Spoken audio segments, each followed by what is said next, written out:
Hello everyone, let's start our next topic, motion in a plane. On the basis of magnitude, direction and rules of addition, all physical quantities are classified into two groups. Physical quantity को कितनी group में classify किया गया है? Two groups में, which are scalar and vector. Which are scalar and vector. Okay. What is scalar quantity? A scalar quantity is one whose specification is completed with its magnitude only. Okay क्या होता है? सिर्फ magnitude होता है. Scalar quantity में क्या होता है फ्रेंड्स? सिर्फ मैग्नीट्यूड होता है, ओनली मैग्नीट्यूड होगा.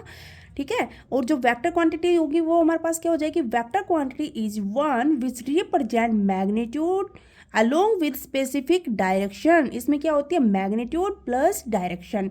ठीक है. जिसमें हमारे पास मैग्नीट्यूड हो, ओनली मैग्नीट्यूड होती है, वो क्वांटिटी हमारी क्या होती है फ्रेंड्स? वो हमारी स्केलर क्वांटिटी होती है. एंड जिसमें मैग्नीट्यूड प्लस डायरेक्शन भी हो, उसमें हमारे पास वो कौन सी क्वांटिटी होती है फ्रेंड्स? वो हमारी वेक्टर क्वांटिटी होती है. ओके. फॉर एग्जाम्पल देखिए, स्केलर जो होता है उसमें हमारे पास जो टेम्परेचर हो गया, प्रेशर हो गया, एनर्जी हो गया, मास हो गया, ये सारे हमारे पास क्या होते हैं? स्केलर क्वांटिटी होती है. ठीक है. और वेक्टर क्वांटिटी में हमारे पास डिस्प्लेसमेंट हो गया, वेलोसिटी, एक्सेलरेशन, टॉर्क, ये हमारी क्या होती है? वेक्टर क्वांटिटी होती है. तो यहाँ पे देखिए फ्रेंड्स, जब हम क्या करते हैं, two similar scalar quantities can be added to the ordinary rules of algebra. क्या कह रहा है कि जो हम जो सिमिलर हमारे पास क्या होती है? स्केलर क्वांटिटीज होती है. स्केलर क्वांटिटी को हम ऐड करें या सब्ट्रैक्ट करें, तो सिंपल हम कैसे करते हैं फ्रेंड्स? उसको चाहे ऐड करेंगे या सब्ट्रैक्ट करेंगे, उसको हम सिंपली अपने रेगुलर नंबर्स की तरह करेंगे. जैसे हम अपने जो ओनली हमने मैथ में करते हैं ना, नॉर्मल हम जो एडिशन और सब्सट्रैक्शन करते हैं, उसी की तरह हम स्केलर जो क्वांटिटी होगी उनका एडिशन और सब्सट्रैक्शन करेंगे. ओके. तो यहाँ पे हमारे पास की पॉइंट क्या हो जाएगा? Scalar add and subtract like regular numbers. ठीक है. किसकी तरह होता है? ये रेगुलर नंबर्स की तरह ही फ्रेंड्स ऐड किया जाता है. ठीक है.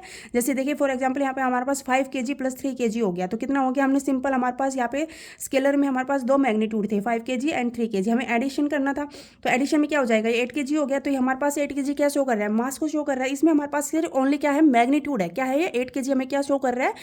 मैग्नीट्यूड शो कर रहा है. ठीक है. मास बता रहा है, डायरेक्शन नहीं बता रहा है, इसलिए ये हमारा क्या हो गया? स्केलर हो गया फ्रेंड्स.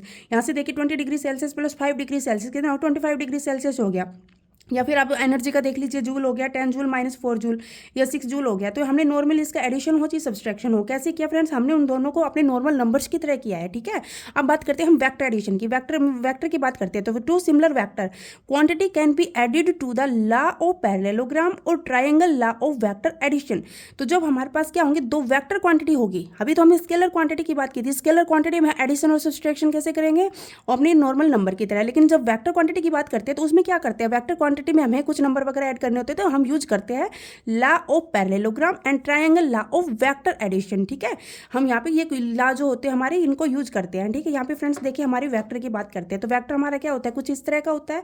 एक एरो होता है, तो एरो में हमारे पास जहाँ से स्टार्ट करते हैं, जो स्टार्टिंग पॉइंट होता है उसको फ्रेंड क्या बोलते हैं? टेल बोलते हैं. जो स्टार्टिंग पॉइंट होता है जहाँ से वो एरो स्टार्ट होता है, वहाँ उसका क्या होता है? टेल होता है. और जहाँ पे एरो जिस साइड वो डायरेक्शन हमारा पॉइंट आउट कर रहा होता है, उसको क्या बोलते हैं? यहाँ पे इसको जहाँ पे एरो लगा होता है उसको हम क्या बोलते हैं फ्रेंड्स? हेड बोलते हैं. ठीक है. तो ये हमारा टेल होता है वेक्टर का. ये आगे वाला एरो वाला पार्ट जो होता है वो हमारा हेड होता है. तो यहाँ से देखिए हमने इसको यहाँ से स्टार्ट किया, उसको ओ कह रहे हैं, और यहाँ पे क्या है? ओ से ए तक क्या है? हमारा पी वेक्टर है. ठीक है. तो पी हमारे पास पी, अगर आपसे पूछा जाए पी वेक्टर की वैल्यू कितनी है, तो ओ ए है. ओ ए हमारा क्या शो कर रहा है? मैग्नीट्यूड शो कर रहा है. ठीक है. ओ ये क्या शो कर रहा है यहाँ पे? Magnitude of the vector. कि इस वेक्टर का मैग्नीट्यूड, इस वेक्टर की वैल्यू कितनी है, उस चीज़ को कौन शो कर रहा है? ओ ये शो कर रहा है. ठीक है. और यहाँ पे देखिए फ्रेंड्स हमारे पास जो साइन होते हैं, पी को हमने यहाँ पे इन दोनों यहाँ पे लाइंस के बीच में किया, तो ये लाइन हमारी किसके शो कर रही है? इसका इट मीन्स ये होता है मॉडुलस ऑफ पी. ठीक है. ये दोनों जो साइन होते हैं किसी भी नंबर्स के, किसी भी अल्फ़ाबेट के हम ये ऐसे लगा देते हैं, तो ये वाला साइन होता है, ये मॉडुलस होता है. क्या होता है? मॉडुलस. तो इसका अगर इसके अंदर हमने पी को किया है, तो यहाँ पे हम इसको बोलेंगे मॉडुलस ऑफ पी. क्या बोलेंगे friends? Modulus of P. Now we talk about types of vector. Okay. Vector are classified into two types. Vector को कितने इसमें क्लासिफाई किया गया? टू टाइप्स के, polar vector and axial vector. कौन कौन से होते हैं हमारे पास वेक्टर? पोलर वेक्टर होता है एंड एक्सियल वेक्टर होता है. पोलर वेक्टर की जब हम बात करते हैं, a vector whose direction is along the direction of the motion of a body और ए पार्टिकल. क्या होता है इसके अंदर? कि जो इसकी डायरेक्शन होती है वो किसके अलोंग होती है? Direction of motion of a body. जिसमें बॉडी का किसी भी पार्टिकल का जो मोशन होगा उसी के अलोंग क्या होती है? उसकी डायरेक्शन होती है. जो वेक्टर ये हमारा जो पोलर वेक्टर होता है फ्रेंड्स, ये हमें क्या बताता है, a vector whose direction is along the direction of the motion of a body और a particle is known as a polar vector. Okay, जो वेक्टर हमारे पास ये क्या होगा, वेक्टर प्रोड्यूसिंग होगा स्ट्रेट लाइन के अंदर। कैसे होगा ये वेक्टर हमारा, स्ट्रेट लाइन में होगा। वो अपवर्ड डाउनवर्ड कैसे भी हो सकती है, लेकिन ये हमारा कैसा होता है, स्ट्रेट लाइन में होता है, स्ट्रेट पॉइंट करता है। हमें अगर कोई भी चीज़, देखो पोलर वेक्टर कुछ भी नहीं होता। पोलर वेक्टर क्या होता है फ्रेंड्स, हमें सिर्फ किसी भी चीज़ को पॉइंट आउट करते हैं तो हम उसको कोई ना कोई डायरेक्शन बताएंगे ना, पर्टिकुलर डायरेक्शन की। वो जिस चीज़ की हम बात कर रहे हैं वो किस चीज़ में, आपको कोई फोर्स अप्लाई कर रहे हैं तो फोर्स कौन सी डायरेक्शन में अप्लाई कर रहे हैं, ठीक है, नीचे कर रहे हैं, ऊपर कर रहे हैं, साइड में कर रहे हैं, कहाँ कर रहे हैं। तो एग्जैक्टली उसको पॉइंट आउट करने के लिए हम किसका यूज करते हैं, पोलर वेक्टर का यूज करते हैं, ठीक है। तो पोलर वेक्टर हमारे पास क्या होता है, vector which have two straight point, straight होता है ये, एंड पॉइंट ऑफ एप्लीकेशन, ठीक है, और इसको क्या बोलते हैं, पॉइंट ऑफ एप्लीकेशन। तो ये हमारे पास पोलर वेक्टर होता है। एक्सियल वेक्टर की जब हम बात करते हैं फ्रेंड्स, एक्सियल वेक्टर क्या होता है, direction is along the axis of rotation of the body और ए पार्टिकल।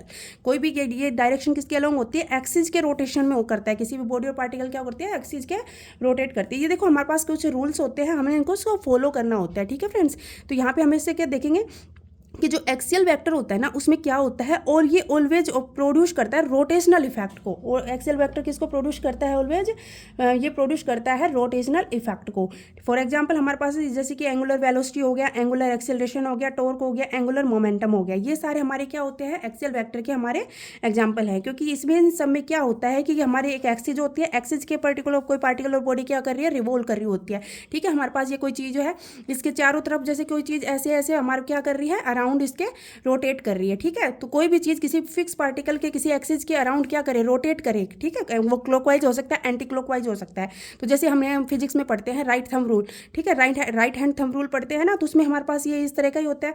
तो ये हमारे पास क्या होती है, ये एक्सिस होती है, ठीक है। तो ये हमारी इसमें क्या हो रहा है, क्लॉकवाइज एंटी क्लॉकवाइज, ये चीज़ें बताती है। तो क्लॉकवाइज एंटी क्लॉकवाइज तो आपको पता ही होगा कि जो हमारी क्लॉक चलती है, जो सीधे चलती है हमारी क्लॉक इस तरह से होती है, तो ये वाला एरो हमारा क्या हो गया फ्रेंड्स, क्लॉकवाइज हो जाएगा। और इसके अपोजिट साइड अगर हम घुमा रहे हैं तो क्या हो जाएगा, एंटी क्लॉकवाइज हो जाएगा। तो यहाँ से देखिए इसके अंदर हमारे पास कुछ चीज़ें हमें क्या में पता चलती है। जो टॉर्क, देखिए हम जब राइट हैंड थंब की रूल की बात करते हैं तो उसमें क्या होता है हमारे पास, इसमें क्या होता है, जो रोटेशन बताती है उसमें एक हमारा डिस्टेंस का पता चलता है, फोर्स का पता चलता है, फोर्स यहाँ ऊपर लग रहा है, ठीक है। तो टॉर्क हमारे पता चलता है, और इसके अराउंड जो हमारे एक्सिस के रोटेट कर रहा है, तो उसमें क्या क्या प्रोड्यूस हो रहा है, सारी चीज़ें हमें इसमें कैलकुलेट करते हैं। तो ये हमारे पास दो वैक्टर थे टाइप्स, वैक्टर में हमारे पास polar vector and axial vector, ठीक है।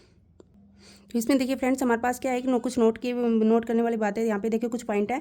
तो यहाँ पे क्या कह रहा है कि the physical quantity which have no specific direction and have different value in different direction are called tensor, ठीक है। यहाँ पे क्या कह रहा है कि कोई फिजिकल क्वांटिटी है जिसके अंदर क्या है, स्पेसिफिक डायरेक्शन नहीं है उसकी। कोई भी फिजिकल क्वांटिटी हो, उसकी कोई भी स्पेसिफिक डायरेक्शन नहीं हो, कोई या इधर जा रही है, कभी इधर जा रही है, इधर जा रही है, इधर जा रही है, तो ऐसे कोई फिक्स डायरेक्शन नहीं है कि कहाँ जाना है, उसको फिक्स उसको पॉइंट आउट नहीं कर रही वो, उसको किधर जाना है। तो उसको क्या वो जो हमारी क्वांटिटी हो अगर कोई, तो मल्टी डायमेंशनल एरे हो उसके अंदर, कि उसमें बहुत सारी डायरेक्शन होता है, इधर भी इधर भी इधर भी इधर भी, कहीं भी जा रही हो, मल्टी डायरेक्शनल हो, तो वो हमारे पास क्या, वो क्या कहलाएगी हमारे पास, दैट्स कॉल्ड टेंसर, ठीक है, दैट इज कॉल्ड टेंसर। तो उसके हमारे पास क्या होती है, डिफरेंट वैल्यू होती है डिफरेंट डायरेक्शन में। वो हर डायरेक्शन में, अगर इस डायरेक्शन में जा रही है तो उसकी अलग वैल्यू आ रही है, अगर इधर जा रही है तो उसकी अलग वैल्यू आ रही है, नीचे आ रही है तो उसकी अलग वैल्यू, ऊपर जा रही है तो अलग वैल्यू है। तो हर डायरेक्शन में उसको क्या हो रही है, वहाँ पे अलग डिफरेंट वैल्यू मिल रही है डिफरेंट डायरेक्शन में।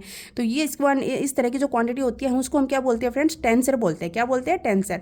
फॉर एग्जांपल प्रेशर हो गया, तो प्रेशर हम जब किसी भी चीज़ पे प्रेशर अप्लाई करते हैं तो वो हर डायरेक्शन में अप्लाई होता है। अगर आप किसी भी चीज़ को आप ऐसे प्रेस करोगे तो ये तो नहीं है कि पर्टिकुलर वो नीचे जा रहा है फोर्स, नहीं। अगर आपने जैसे कि आपने कोई भी है काउच पे आपने ऐसे हाथ रखा, कोई भी सॉफ्ट चीज़, आपने गद्दा है, गद्दे पे आपने हाथ रखा, तो आपका क्या होगा, आपने उसको जैसे ही आप किसी फिक्स पॉइंट को क्या कर रहे हो, प्रेशराइज कर रहे हो, तो उसमें प्रेशर देते हुए क्या होगा, जो आपके वो मल्टी डायमेंशनल एरे होंगे उसके अंदर, क्योंकि फोर्स है ना वो इधर भी लगेगा, इधर भी हर तरह वो फोर्स अप्लाई हो रहा है, तो हर डायरेक्शन में हो रहा है। और किधर आपको जिस साइड आपने क्या किया है, वो थोड़ा सा दबाव ज़्यादा रखा है, उस साइड फोर्स ज़्यादा लग रहा है, इस साइड थोड़ा सा कम है, उस साइड फोर्स कम लग रहा है। तो हर डायरेक्शन में क्या हुआ है, अलग अलग वैल्यू आ रही है।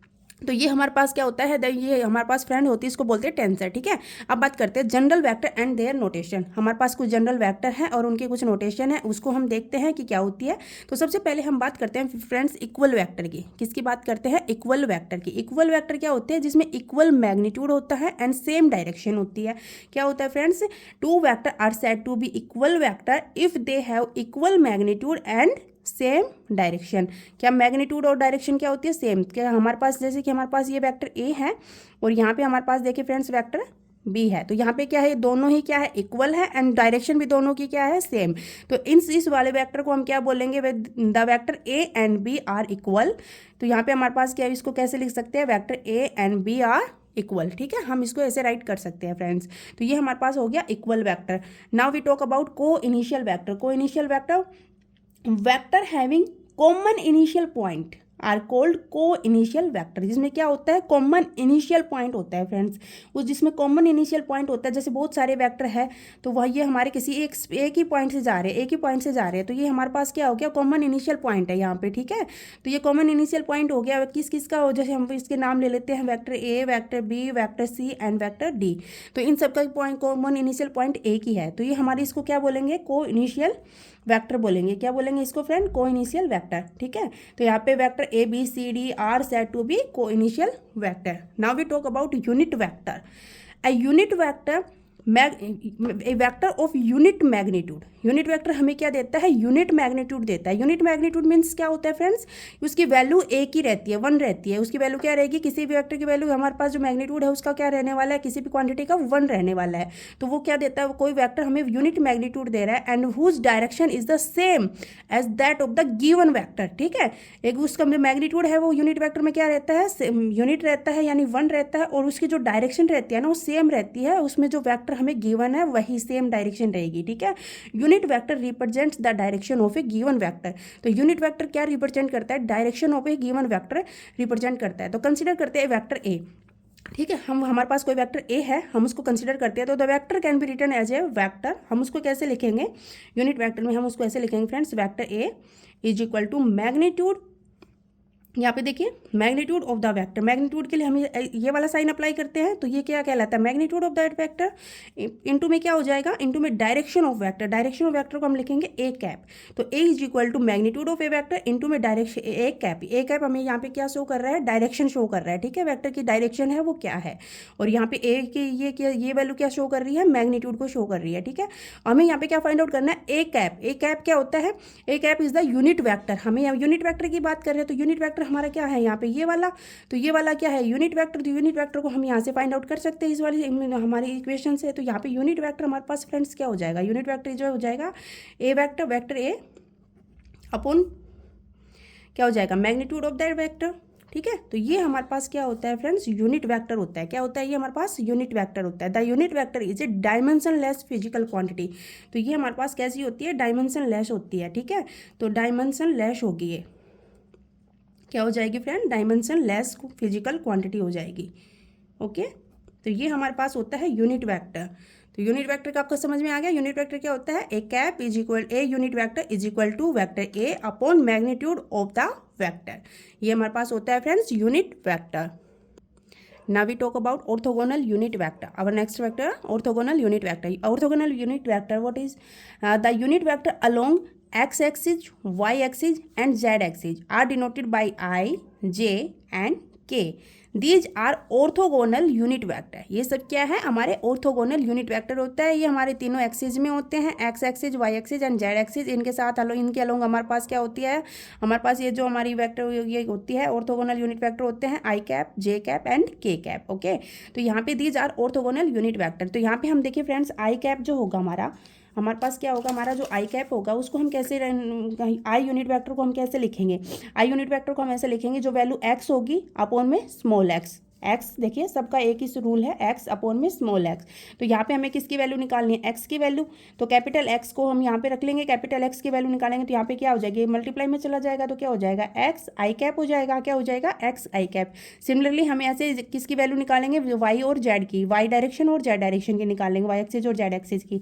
तो सिमिलर हमारे पास वैल्यू कितनी हो जाएगी, वाई की हमारे पास कितनी हो जाएगी, ऐसे ही वाई की हमारे पास क्या हो जाएगी, capital Y upon small Y. तो यहाँ से इसको सोल्व करेंगे तो वाई की हमारे पास क्या आ जाएगी, स्मॉल वाई इंटू आई के साथ क्या है हमारा जे कैप। तो यहाँ पे हमारे पास क्या आ जाएगा, Y J unit vector, Y J unit vector. And Z का हमारे पास क्या हो जाएगा, जेड का हमारे पास हो जाएगा स्मॉल जेड इंटू के यूनिट वेक्टर। इनके यूनिट वेक्टर के लोग हमने इनकी वैल्यू एक्स, वाई और जेड की वैल्यू हमने फाइंड आउट कर ली फ्रेंड्स। यहाँ पे फॉर एग्जाम्पल यहाँ पे देखिए यहाँ पे हमारे पास क्या होगा, ए वेक्टर ऑफ मैग्नीट्यूड हमारे पास आपके पास गिवन है। फॉर एग्जांपल के लिए आप देख लिए, आपके पास गिवन है ए वेक्टर ऑफ मैग्नीट्यूड, आपके पास है ए वेक्टर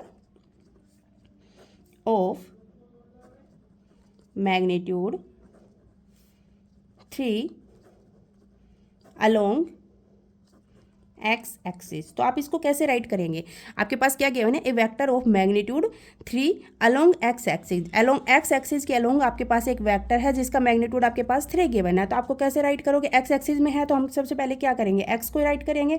तो हमने एक्स राइट किया और एक्स में हमने किस फॉर्म में लिखेंगे, एक्स आई। तो एक्स हमारे पास क्या है, एक्स स्मॉल वाई और स्मॉल जेड क्या शो कर रही है, यहाँ पे मैग्नीट्यूड को शो कर रहे हैं। तो मैग्नीट्यूड यहाँ पे कितना गिवन है फ्रेंड्स, हमारा 3 गिवन है। तो एक्स की जगह यहाँ पे क्या अप्लाई करेंगे, 3 पुट कर दिया और 3 पुट करेंगे तो डायरेक्शन हमारी क्या है, यूनिट वेक्टर क्या है, आई। एक्स के साथ यूनिट वेक्टर क्या है हमारा यहाँ पे, आई कैप। तो यहाँ पे हमारे पास क्या हो जाएगा, X is equal to 3 unit vector 3, ठीक है। तो ये हमारे पास क्या हो जाएगा, 3 आई कैप। तो इस तरह से हम क्या करेंगे, ऑर्थोगोनल यूनिट वेक्टर का यूज करते हैं फ्रेंड्स। तो यहाँ पे हम नेक्स्ट देखिए हमारा negative vector. Negative vector, 2 vector are said to be the negative of each other if their magnitude are equal. क्या होता है, मैग्नीट्यूड तो इक्वल होता है बट डायरेक्शन आर अपोजिट, ठीक है। तो हमारे पास नेगेटिव वेक्टर क्या होते हैं कि मैग्नीट्यूड तो इक्वल होता है, दोनों की मैग्नीट्यूड जो है वो तो इक्वल है, ठीक है। ये हम और लेकिन डायरेक्शन क्या होती है, अपोजिट। यहाँ पे मैग्नीट्यूड इसका ए है तो यहाँ पे क्या हो जाएगा, डायरेक्शन अपोजिट होने की वजह से -a हो जाएगा। तो मैग्नीट्यूड तो ए तो सेम है बट डायरेक्शन क्या होगी, अपोजिट होगी। वहाँ ऊपर प्लस है, इधर माइनस हो जाएगी, ठीक है। तो जब डायरेक्शन अपोजिट और मैग्नीट्यूड इक्वल हो तो उसको हम क्या बोलते हैं फ्रेंड्स, नेगेटिव वेक्टर बोलेंगे। क्या बोलेंगे, नेगेटिव वेक्टर, ठीक है। अब बात करते हैं यहाँ पे हम कोलिनियर वेक्टर की। कोलिनियर वेक्टर हमारे क्या होते हैं, व्हेन 2 वेक्टर और more vector act along the same lines और पैरेलल लाइंस, ठीक है। या तो हमारा क्या कह रहा है कि सारे जो हमारे वेक्टर होते हैं, 2 या 2 से ज़्यादा जो वेक्टर होते हैं वो हमारे या तो कोलिनियर हो, कैसे होंगे कोलिनियर, या वो सेम लाइंस में हो। सेम लाइंस इट मीन्स या तो फिर वो इस तरह से हो, ठीक है, या फिर कैसे हो, वो vector A and vector B, ये vector A and vector B, या तो वो इस तरह से हो या फिर इस तरह से हो, मतलब पैरेलल जा रहे हैं, ठीक है। तो यहाँ पे हमारे पास देखो, या फिर तीसरा केस हमारा क्या होता है, एंटी पैरेलल का। क्या हो जाएगा, एंटी पैरेलल का। वेक्टर ए की डायरेक्शन अलग हो और वेक्टर बी की डायरेक्शन अलग हो लेकिन वो क्या हो, पैरेलल हो, ठीक है। If A and B are 2 collinear vector, A and B are 2 collinear vector, then they can represent in the same direction. जब वो सेम डायरेक्शन को रिप्रेजेंट कर रहे हैं और along the parallel lines in same direction, ठीक है, along the parallel lines in same direction. तो यहाँ पे हमारे पास देखिए क्या होगा, यहाँ पे देखिए 2 कोलिनियर, यहाँ पे हमारे पास सेम डायरेक्शन तो शो करे। In this case the angle between those are 2 vector will be 0। इन दोनों एंगल क्या है, यहाँ पे हमारे सेम लाइन में जा रहे हैं और पैरेलल हो रहे हैं। तो यहाँ पे एंगल क्या हो जाएगा, पैरेलल वाले में सेम में जा रहे हैं तो दोनों एक ही साइड है, तो कोई एंगल नहीं बन रहा है इनके बीच, क्योंकि पैरेलल लाइन कहीं मीट होती नहीं है। तो यहाँ पे क्या है कि कोई भी एंगल नहीं बन रहा है, ना यहाँ पे आगे पीछे जा रहे हैं तो भी नहीं बन रहा है, ऊपर नीचे जा रहे हैं तो भी नहीं बन रहा है, ठीक। तो यहाँ पे हमारे पास एंगल कितना हो जाएगा, 0 हो जाएगा। Angle between these parallel lines and will be 0, ठीक है। लेकिन जब बात करते हैं हम थर्ड केस की, इस वाले केस की जब बात करते हैं फ्रेंड, तो उसमें क्या हो जाएगा, इसके अंदर हमारे पास ये एंटी पैरेलल वेक्टर की जब बात करते हैं तो इन this case the angle between those 2 vector will B 180 degree. या हम इसको ऐसे यहाँ पे लगा ले तो हमारे पास एंगल कितना बन जाएगा फ्रेंड्स, 180 डिग्री बन जाएगा, ठीक है। तो ये वेक्टर ए और वेक्टर बी अगर एंटी पैरेलल हुए तो यहाँ पे देखिए अगर एंटी पैरेलल होंगे तो एक वेक्टर ये हमारे पास ए है, ये हमारे पास दूसरा वेक्टर बी है। अगर हम इनको आपस में इस तरह से रख दें तो यहाँ पे क्या है, यह क्या है, सेम ही लाइन्स में है, ठीक है। तो यहाँ पे हमारे पास क्या होगा, जो एंगल बनेगा या कितना बनेगा यहाँ पे फ्रेंड्स, 180 डिग्री का बनेगा। लेकिन जो पैरेलल लाइन होगी जो सेम डायरेक्शन में होगी उसमें एंगल कितना बनेगा, हमारा 0 बनेगा। तो आपको ये 2 पॉइंट कुछ थे यहाँ जो आपको ध्यान रखने हैं। तो ये हमारा हो गया हमारा जो collinear vector. That's enough for today. ये वाली जो वीडियो है, ये वाले जो आगे के बच गए कुछ वेक्टर हम नेक्स्ट वीडियो में करेंगे क्योंकि वीडियो हमारी ज़्यादा लंबी हो जाएगी। तो आज के अभी ये हम यहीं पे फिनिश करते हैं।